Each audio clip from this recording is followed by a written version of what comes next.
ரொம்ப ஸ்ட்ரிக்டாக இருக்க ஸ்கூல் டீச்சர்ஸ் கூட என்னை என்கரேஜ் பண்ணாங்க. அப்போது அப்படி ஆரம்பிச்சது தான் மேஜிக். இந்த மாதிரி ஒரு அப்ளாஸ் வாங்கிட்டோம். இதுக்கப்புறம் வந்து நம்ம மேஜிக் ஷோ இயர்லி நம்ம ஆனுவல் டேக்கு இந்த மாதிரியான ஃபங்க்ஷன்ஸில் மேஜிக் பண்ணலான்னு ஆரம்பிச்சது தான் மேஜிக். ஸோ அப்படி ஆரம்பிக்கும் போது எல்லா இயரும் வந்து பார்த்திங்கன்னா என்னை வந்து ஆனுவல் டேயில் பெர்ஃபார்ம் பண்ண சொல்கிறாங்க. ஸோ நம்ம பண்ணிகிட்டே இருக்கோம். ஸோ இப்படி பண்ணும்போது ஒரு மெஜிஷியன் அப்படின்ற பேர் வந்து கிடைக்குது. ஒரு 4th ஸ்டாண்டர்ட்லேருந்து நான் பண்ணிகிட்ருக்கேன். எனக்கு மேஜிக்கில் இன்ட்ரெஸ்ட்டு. மெஜிஷியன் அப்படின்ற ஒரு நேம் கிடைக்குது. எனக்கு வந்து ஒரு இன்ஸ்பிரேஷன் என்னென்னு பார்த்தீங்கன்னா, நான் ஸ்கூல் டேஸில் இருக்கும்போது ஒரு டிவி ஷோ நடக்குது. இப்போ எல்லாருமே யூடியூப்ஸ் தான் பார்த்துட்டு இருக்கோம். மேஜிக் வந்து லைவை பார்க்குறீங்களோ இல்லையோ.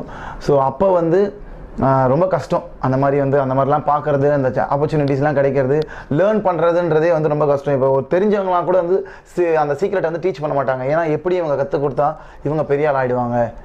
நான் இப்போ ஸ்கூல் டேஸ்லேயே இருக்கும்போது எனக்கு கற்றுக் கொடுக்கணும் அப்படின்னு போகும்போது யாருமே கிடையாது. ஸோ நான் இன்றைக்கி